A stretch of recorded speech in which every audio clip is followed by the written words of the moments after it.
kaži da sve sasi ko nikada, kao prijateljom mojim sujeti podvari.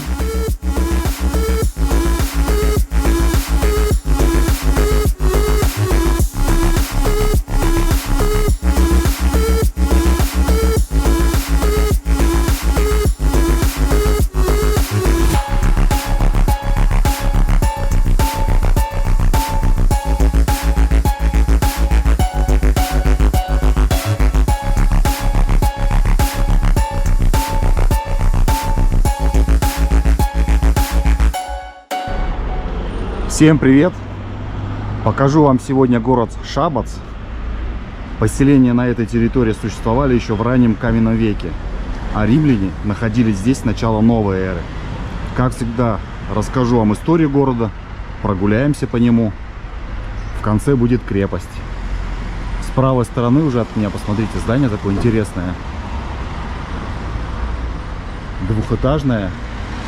Раньше была обувная мастерская. И вот эта маленькая одноэтажная черепица на крыше. Эти дома построены в 18 веке.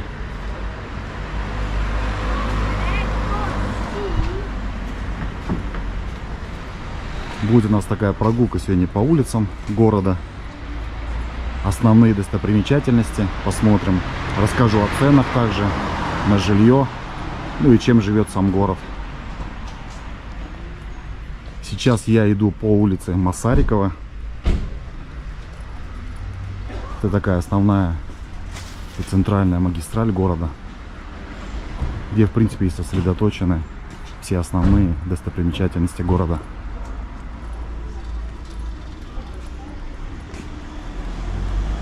Вот с правой стороны домик тоже интересный.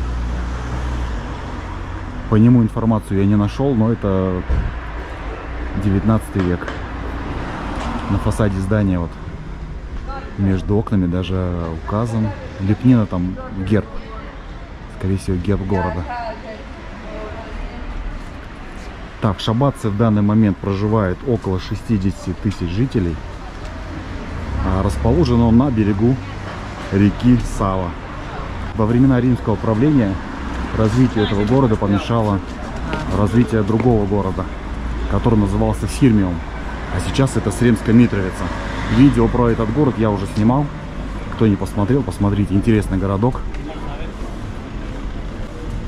Так, а в середине 13 века, во времена правления короля Драгутина, эта территория в составе средневекового сербского государства называлась Заслон. Во второй половине 15 века, после падения тогдашней Сербии, территория попала под власть Турции. Османы построили здесь первую крепость в городе и назвали ее Бейерделен, что означает «нападающий». Название же Шабац впервые было использовано на рисунке Хартмана Шеделя в 1493 году.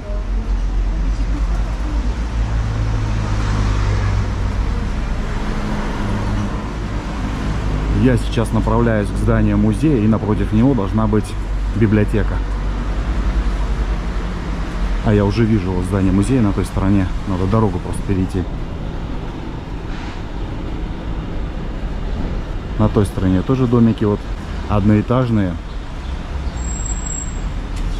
Похоже, знаете, в Новосадске, в Нови Саде, когда видео снимал, там в центральной части города исторической стоят два домика одноэтажных. У них там очень интересная история тоже.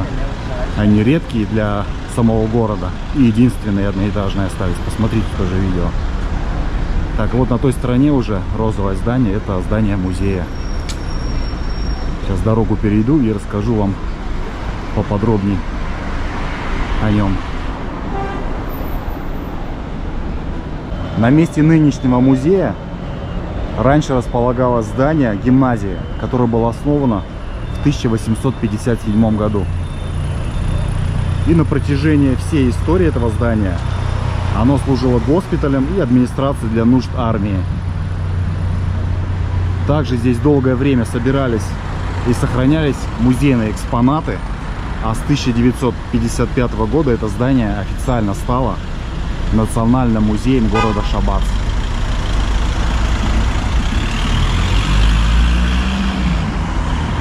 На вот это здание библиотеки.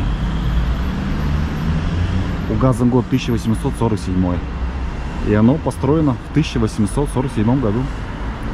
Здание библиотеки тоже такое шикарное, знаете, на дворец больше похоже.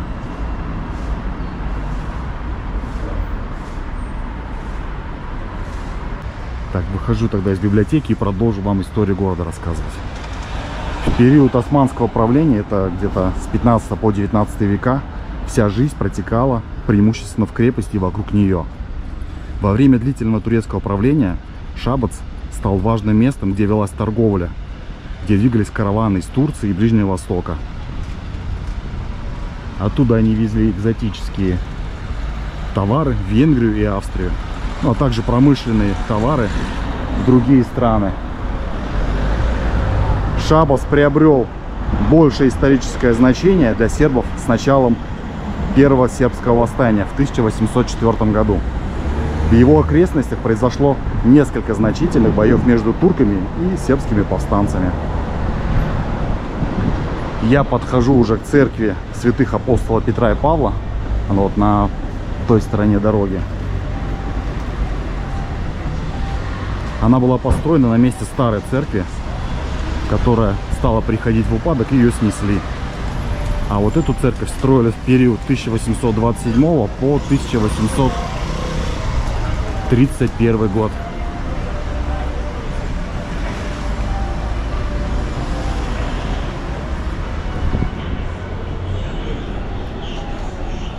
Думаю, надо зайти сюда. Обязательно. Церковь старая. И думаю, достойна нашего внимания. Перед церковью бабульки сидят.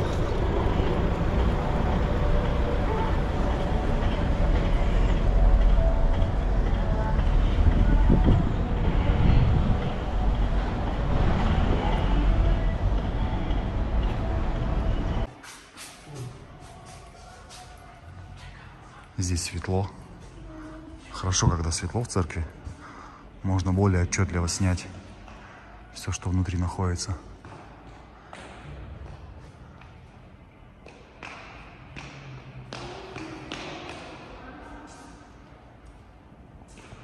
Такие расписные потолки.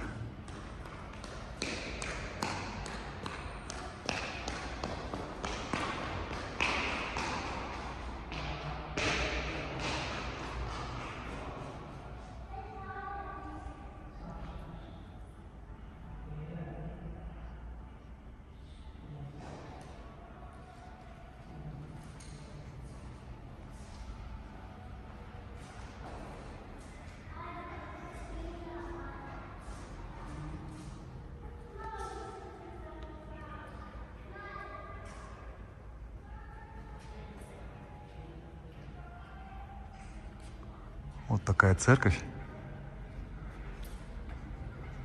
Хорошо, что светло. Здесь тоже все расписано.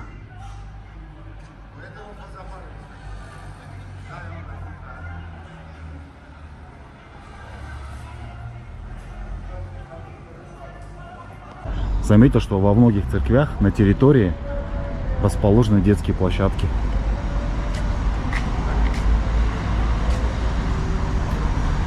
Так, я иду дальше, в центр города, туда, к пешеходной зоне. Впереди меня должен быть еще дом Красмановича. Так, ребят, тут такой перекресток. Налево и направо идут пешеходные зоны и разделяет вот эта автомобильная дорога их. А по левую сторону это и есть дом Красмановича. Он был построен в 1891 году. Строили его, ну, что-то вроде доходного дома. На первом этаже располагались магазины, а второй этаж предназначался для жилья.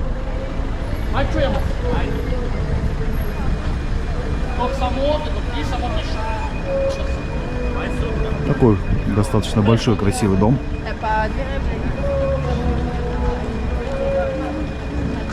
Так, я тогда иду сначала направо, Пройдусь по этой стороне пешеходной зоны. Потом вернусь и уже покажу вам ту часть. Так, это городской театр.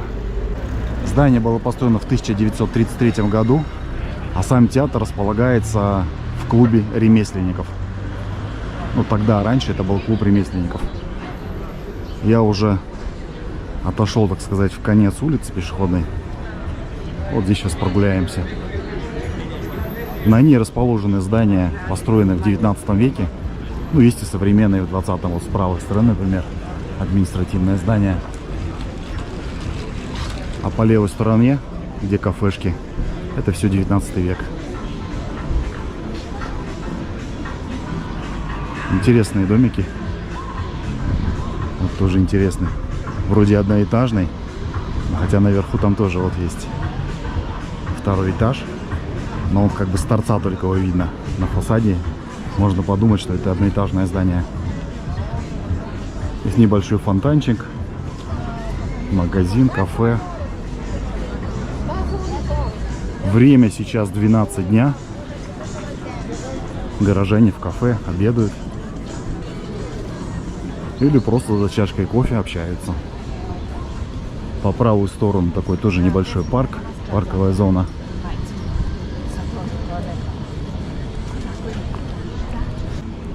По факту вот это и есть центр города. Так, слышу, там музыканты играют. Сейчас тоже подойду, сниму их. По левую сторону современное здание, торговый центр. Ну а по правую тоже есть вот 19 век и 20.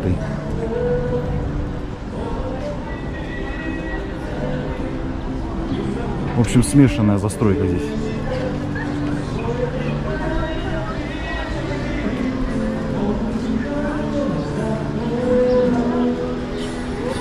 В принципе, как и везде, наверное, да? В центре города, сербских городов. Вся туса проходит. Жизнь кипит вокруг центра. Вот ребята там играют.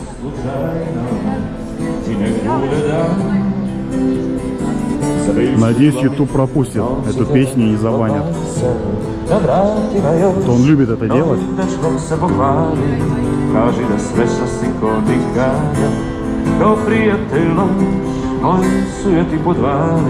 Под приятную музыку пойдем дальше. По правую руку тоже интересное здание. Смотрите, на фасаде такая лепнина. Девушки слева и справа между окон. А наверху герб.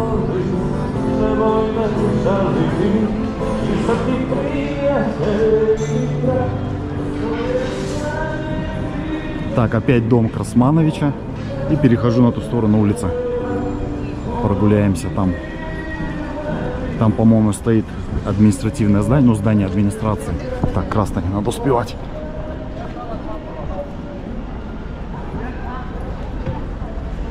Еще раз посмотрим на дом Красмановича с этой стороны. Такой достаточно большой.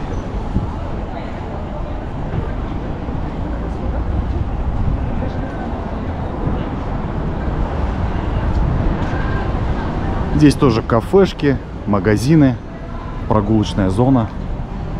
С правой стороны это, наверное, администрация города.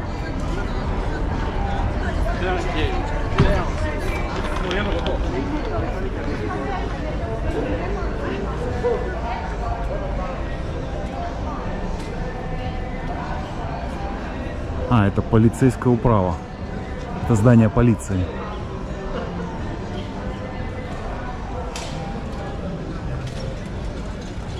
В принципе, здесь приятно гулять, приятно находиться.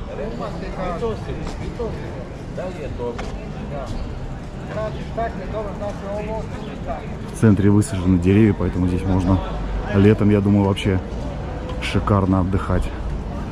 Не сгоришь под палящим солнцем. Но вот это уж точно, наверное, здание администрации.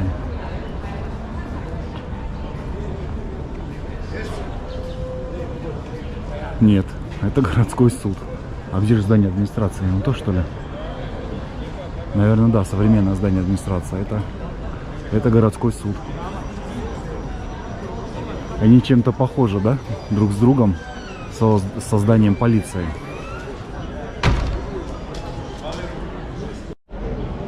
Да, ребят, это здание администрации. Такое более современное здание. Здания у полиции и у суда, конечно, более такие старые. 19 век. И интересней. Так, я сейчас направляюсь по этой улице до Центрального парка. И далее уже в крепость.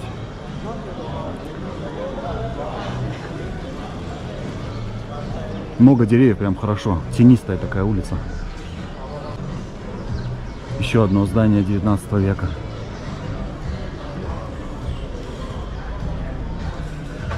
Такая вся улица интересная.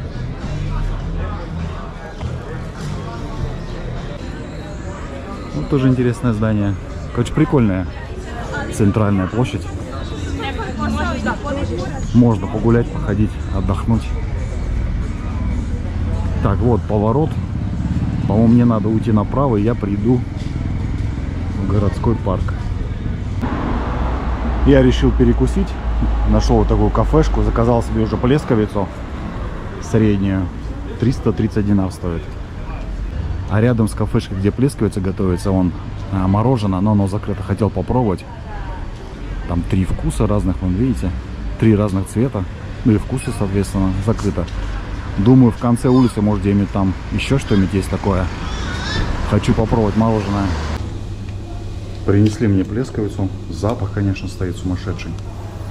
Прям мясо, знаете, шашлыком пахнет. Вот такая она огромная. Что у меня тут?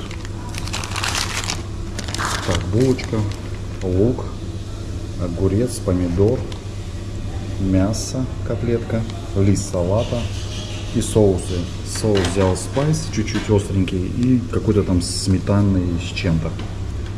Вот что такая огромная.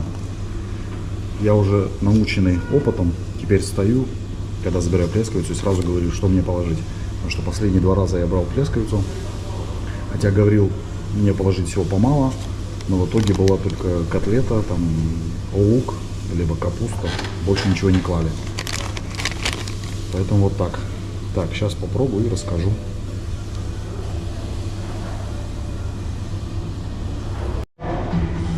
Я уже половину съел. В общем, что касается плесковицы. Котлета не соленая и суховата. Булка нормально обжарена. Такая хрустящая даже корочка. Булочка хорошая. А в целом обычная плесковица. Вот просто обычная. Никакого там вау нет. Короче, пока никто не побил плесковицу в Румынке. Этой плесковицы от 1 до 5 я бы поставил, наверное, 3,5. На 4 не тянет, честно. Вот так. Всем, ребят, приятного аппетита. Опять же, это только мое мнение, мои вкусовые, как говорится, рецепторы ощущают ее и воспринимают ее так. Всем приятного аппетита. Чуть попозже расскажу о ценах на жилье. Или сейчас, пока буду идти в парк. Так, надо свериться с маршрутом. Да, вижу городской парк с правой стороны. В принципе, можно сейчас рассказать. Так, что касается сегодняшней жизни, сейчас расскажу. В городе 13 начальных школ, также есть профильные: средняя сельскохозяйственная школа, медицинская школа, профессиональная химико-текстильная школа и музыкальная. Из высшего образования это высшая сельскохозяйственная школа, высшая медицинская и бизнес-технологическая школа и педагогический колледж. Экономика города – это химическая, строительная, фармацевтическая индустрии, металлургия, обработка металлов, потом пищевая промышленность и производство напитков, ну и также сельское хозяйство. Что касается недвижимости, цена 1 квадратного метра составляет от 1200 евро. Вот это городской парк.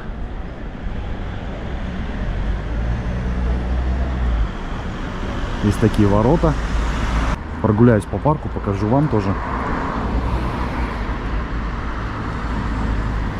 Вот уже вижу велосипедную дорожку, хотя в городе велосипедных дорожек нет.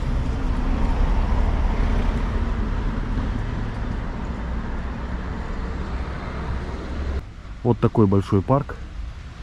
Здесь просто скамейки, деревья, фонтан. Зона отдыха. Так, карты ведут меня направо, поэтому через парк мне не получится пройти. Ну, по факту здесь показывать нечего. Просто большой зеленый парк. Хороший зеленый парк. Есть скамеечки, урны. Достаточно чисто. Зелено. Что еще нужно в парке? А называется он Великий парк. Видимо, потому что большой. Но тот парк, который был возле Сокольского дома, да, тот поменьше. Это прям гораздо больше него. Вот там по левую сторону какое-то сооружение, я так понимаю, для роликов. На скейте, может быть, тоже. Горка большая.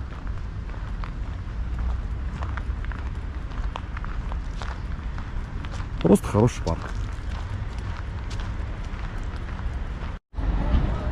Пока иду, ребят, до крепости, покажу вам немного городок.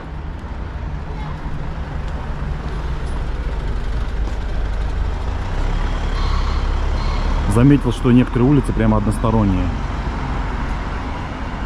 Ну и за счет этого, видимо, парковочные места образуются. Машин потому что очень много. Вот интересно, смотрите, дом какой.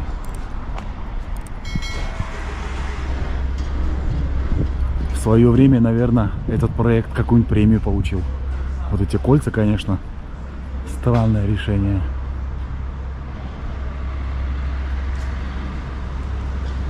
Так, здесь идет стройка. Вот такой дом будет. Сайт, номер телефона не указан. Есть такая проблема. Редко где указывают номер телефона и сайт.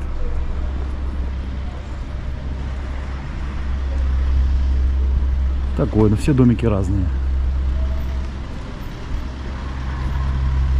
Это вот дворы такие. Сразу отгорожены парковочные места. Ну, детским площадкам здесь места нет. Для этого нужно будет идти в городской парк.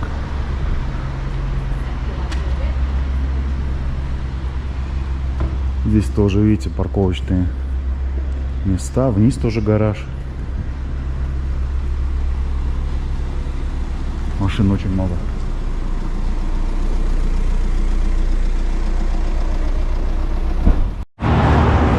Это медицинская школа, про которую я рассказывал.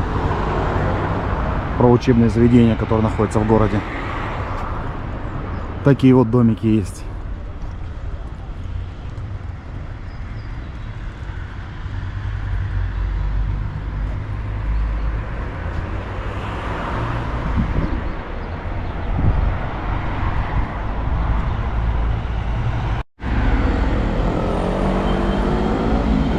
На той стороне дороги это католическая церковь Святой Анны. Информацию о том, когда она была построена, я не нашел. Но в комментариях прочитал, что люди тоже местные пишут не очень хорошие отзывы. В плане того, что церковь разрушается, за ней никто не следит. Кто-то даже написал, возможно, власти города ждут, пока церковь разрушится, и ее отдадут китайцам под очередной ресторан. Наверху церкви небольшой колокол висит. Ну, вижу, что она закрыта, поэтому туда я не пойду дальше.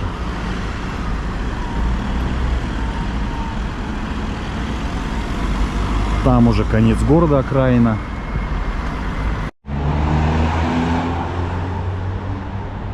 Это такой многоэтажный микрорайон. Увидел велосипедную дорожку. первую в городе, ну не считая того, что есть в парке.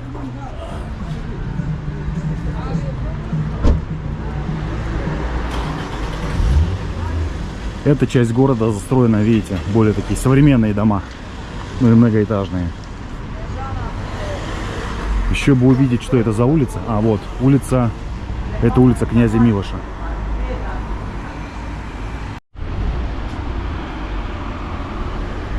Город вроде достаточно зеленый, чистый, небольшой. В принципе, для жизни, я думаю, нормальный городок. Как тут по поводу воды и воздуха, я не знаю. Если, ребят, местные смотрите, или кто здесь живет, из иммигрантов, релокантов, напишите, как вам город вообще, какие сложности в городе, как с воздухом, с водой дела обстоят. Так, в принципе, уютный городок, чистенький. Справа вот это здание гостиницы. За ней, ну, на той стороне большая огромная площадь. И параллельно улице, которой я иду, улица Масарикова. По факту центр тоже.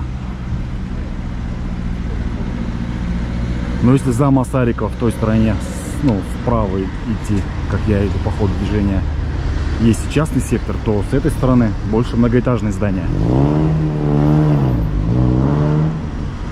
Напишите, ребят, в комментариях, как вам городок. Дошел я до городского парка. И, по-моему, на той стороне, на окраине парка, так сказать, находится Сокольский дом. Сейчас пройдем через парк. Заодно посмотрим, что здесь интересного. Справа вот бюст какой-то стоит.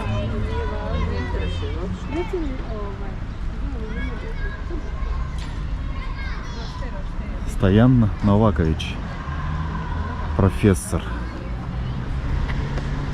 А здесь еще один такой монумент.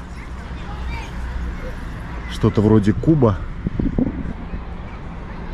И велосипедист какой-то, видите, на трехколесном велосипеде летит вниз.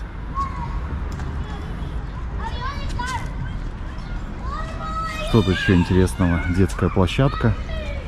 Такая небольшая. Детей, кстати, много. Возможно, детский сад рядом. Дети играют. Такой небольшой парк. И вот уже с правой стороны Сокольский дом.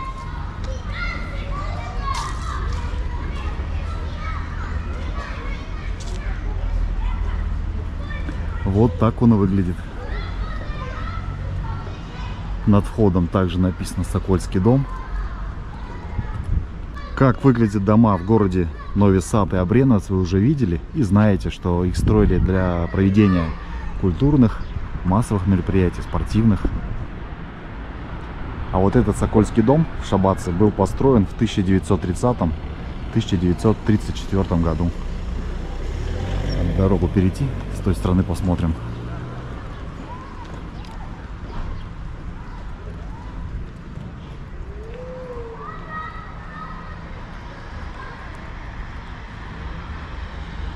Вот с этой стороны. Там спортивная площадка за ним. То есть по факту он используется по назначению.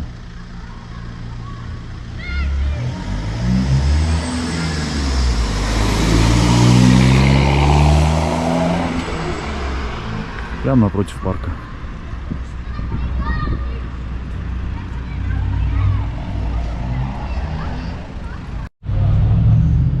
Это улица Караджорджева.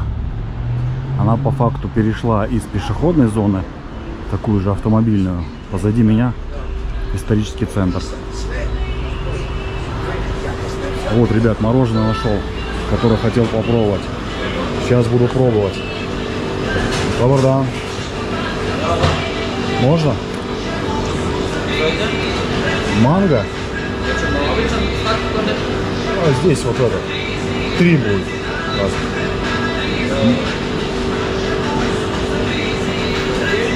Здесь. Точно. Манго. Да.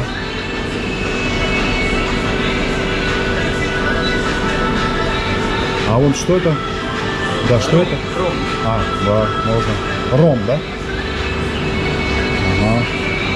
И зеленое яблоко. И яблоко зеленое. Колика? 210 динар. Взял я мороженое. В центре не было. Вот уже иду в сторону зеленого рынка. И тут мороженое. Так, это у меня зеленое яблоко. Сейчас попробую. Давно я не ел мороженое.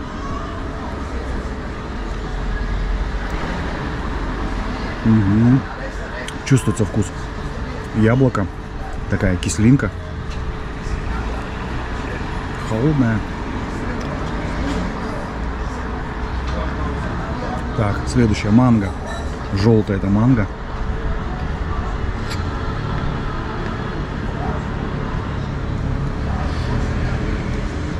О, какое вкусное. Манго вообще вкусняшка. Вкус такой нежный.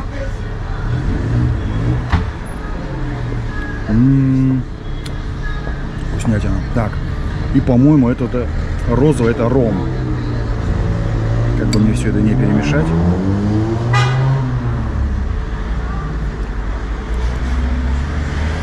Да, вкус. Чувствуется вкус рома. Тоже вкусная.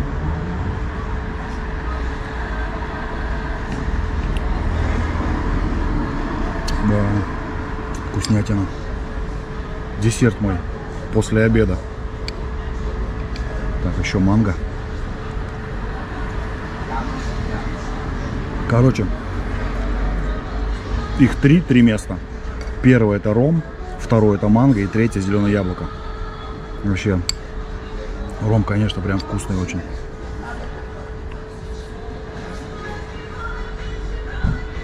Хотел мороженое попробовать. Пожалуйста. Вот и мороженое. Эта порция стоит 210 динар. По факту это 250 рублей. В общем, я уже почти половину съел на зеленом яблоке. Знаете, такое кисленькое послевкусие и ощущение, что кожица от яблока, вот она остается. Вот она прям видно крупинками. И прям чувствуется на зубах кожица. Но по вкусовым качествам и по моему рейтингу ничего не изменилось. Первое это ром, второе это манго и третье это яблоко. Все равно.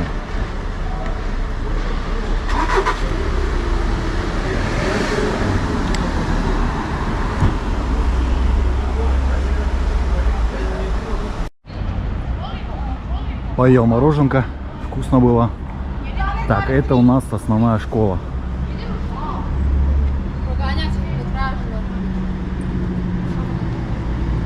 Школа расположена в здании 19 века.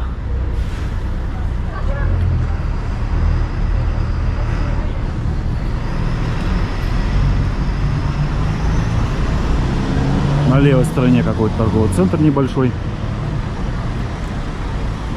Там домики уже трехэтажные стоят. И какой-то парк вроде как.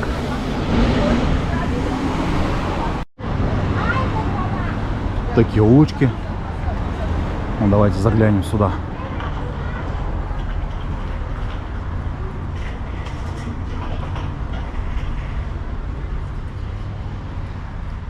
Типа офисных помещений здесь. Парикмахерская. Или здесь живут. Такая аутентичная улочка. Или двор даже. Интересно. Здесь люди живут. Добрый день. Добрый день. А вы здесь живете, да? Живете здесь? Да. Да? Здесь тоже живут? Есть. Да? Да. А, понял. Ха-ха. Нема проблема. Здесь, кажется, люди живут, и здесь у них офисы сразу. Хотел вам рынок показать, но он по факту уже закрыт. Уже все собираются. Ну, цены вот такие, можете посмотреть. Добрый день. Огурцы по 200, перец 150.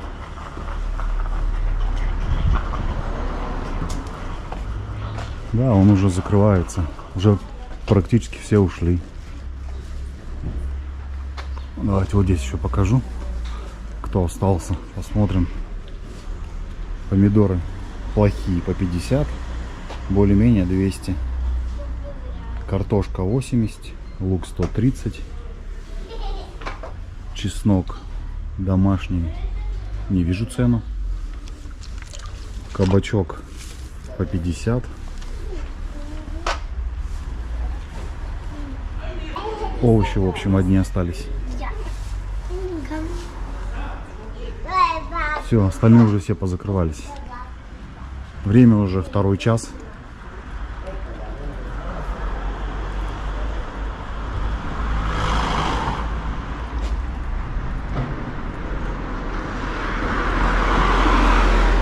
Вот такой небольшой рыночек и немного цен. Сориентируйтесь, как по ценам в вашем городе. Рядом магазин Макси. Это, наверное, есть центральный рынок города. Я уже практически дошел. Вот там идет автомобильная трасса, мост, через который я заезжал в город. Окраина города. Здесь что-то вроде такого небольшого парка. Есть дорожки велосипедные. Возможно, даже вода есть.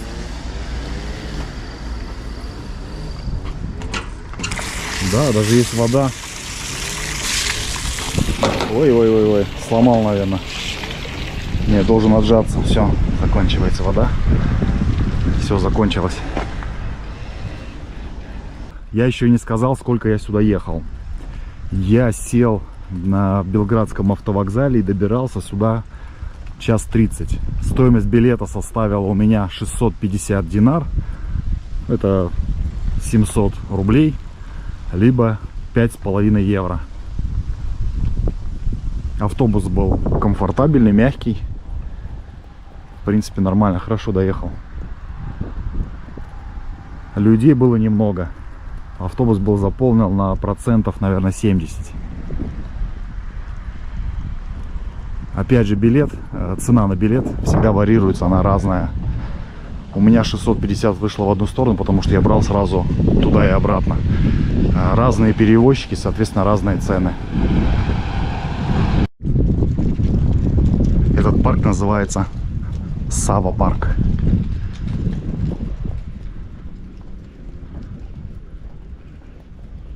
Здесь должна быть речка, наверное, высохла.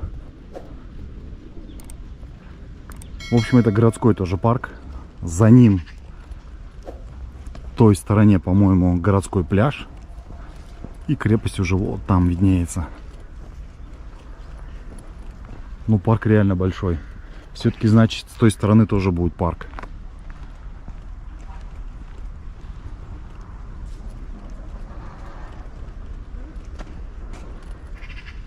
Так, людей, в принципе, немного гуляет.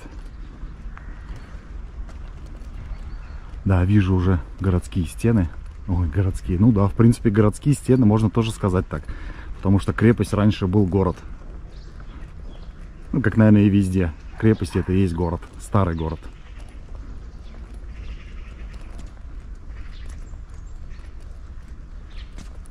Тут птички поют. Почему я это отметил? Потому что во многих лесах, вот даже на Фрушке горе, на там парк Банова-Бордо, выше, парк Чукарица, птиц нет. Бывает, проходишь, прям вообще тишина. Не поют птицы. Здесь поют птицы. И это очень хорошо. Иногда идешь, говорю, прям не по себе как-то. Тишина такая. Не могу объяснить, почему птицы там не поют. Их просто там нет. Пойду тогда сначала на пляж, покажу вам пляж. Там вижу баскетбольная площадка вдалеке, детские площадки. Это что-то вроде аттракциона. Все, иду тогда на городской пляж и с него уже пойду к крепости. Расскажу вам о крепости, покажу. Вот так выглядит городской пляж. 2 лебедя плавают. Там железнодорожный мост. По правую руку автомобильный мост, через который я заехал в город. Здесь кафешки. Одна работает, остальные уже закрыты. Ну и вот она, сама крепость. С виду крепость такая небольшая. По-моему, самая большая пока крепость, которую я посетил, это все-таки крепость в Смедерево.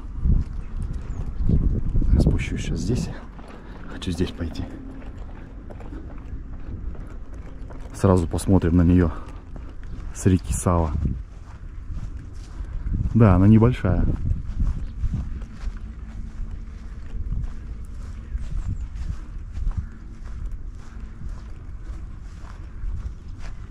Сколько бойниц много.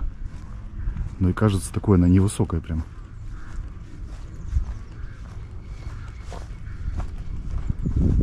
Вон два красавца плавают. Вот так выглядит крепость с воды.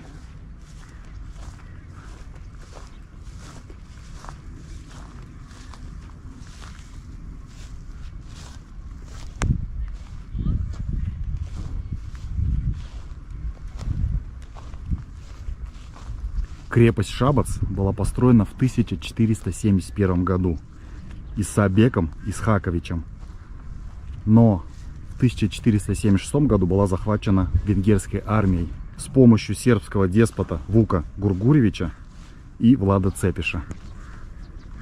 Эту крепость они удерживали под его властью на протяжении 40 лет.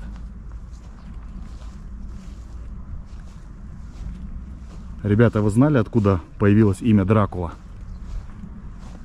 Оказывается, отец Дракулы, Влад II, в 1431 году стал членом Ордена Драконов и получил прозвище Дракул, что означает дракон. Вот, видите, 1867 год. А слово Дракул на румынском языке означает дьявол. А полное имя Дракулы Владислав III Дракула.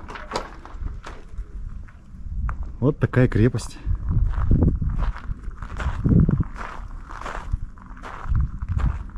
Прям сказать, совсем маленькая.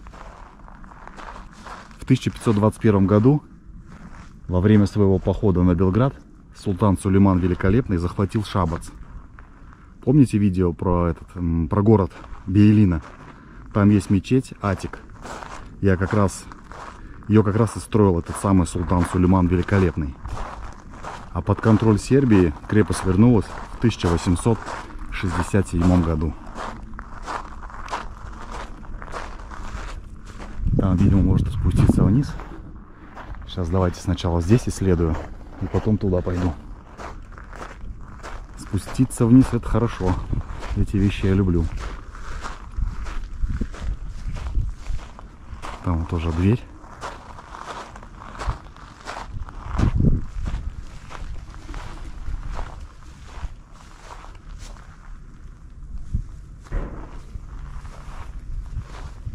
Получается, что вот эта стена уже новодел. Да. Ее, получается, пристраивали. Потому что сама крепость, вот она. Скорее всего, здесь все просто разбомбили ее. Или нет, или я ошибаюсь. Ребят, кто знает, напишите в комментарии. Но мне кажется, это стена новодел.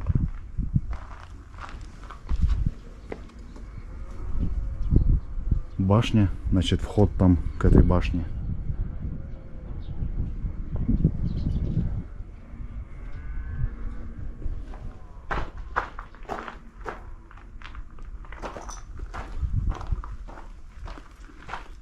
Вот такие стены толстые. Вот для чего вот здесь эти штуки? Выемки, отверстия все. Кто-то гнездится. А, голуби, наверное.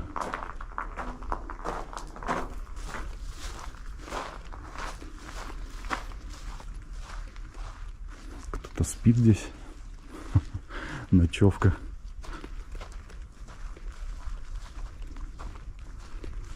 Так, откуда мужик-то вышел? Надо туда зайти, посмотреть, что здесь.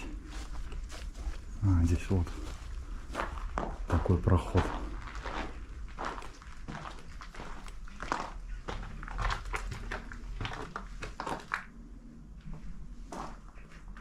А, посмотрите, здесь.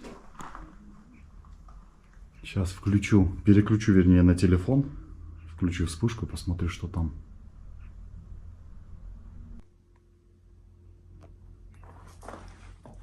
Здесь, по-моему, просто тупик. Ну да, тупик. А здесь проход. Так, ребят, я лезу. Кстати, кто не поставил лайк, поставьте. Здесь очень низко. Ну и мусора много, как всегда. И мне кажется, что здесь кто-то живет, потому что вот закрыто окошко и лежит картонка большая. А, вот куда я вышел. Получается, я залез наверх. Здесь выход такой. Больница.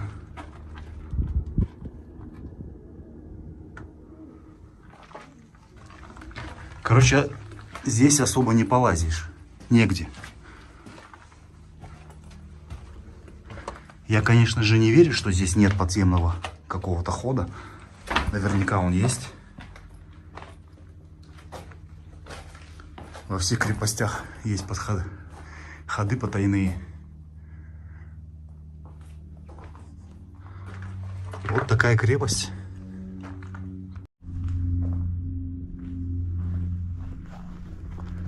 Я, получается, вот с этого окошка вылез.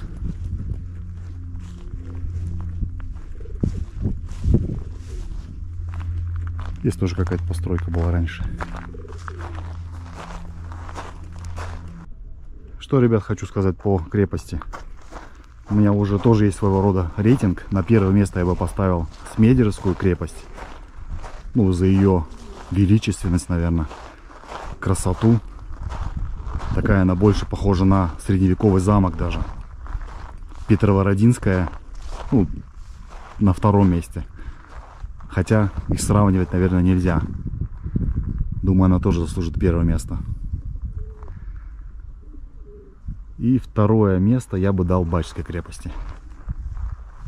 А здесь просто получается 5 стен. И посмотреть особо не на что. Опять же, она разрушается. Там вижу, вот даже табличка висит. Объявление. Осторожно. Крепость разрушается. Может упасть что-нибудь на голову. Здесь тоже видите, да? Сверху может тоже что-нибудь прилететь. Наверняка здесь тоже есть подземные ходы. Прям я вообще не сомневаюсь. Но вот так с виду их не видно. Но, возможно, есть. Петровородинская крепость, конечно, там можно внутри походить. Территория огромная. По подземельям полазить. Интересно. Смедеровская, это все-таки, говорю, больше такой замок.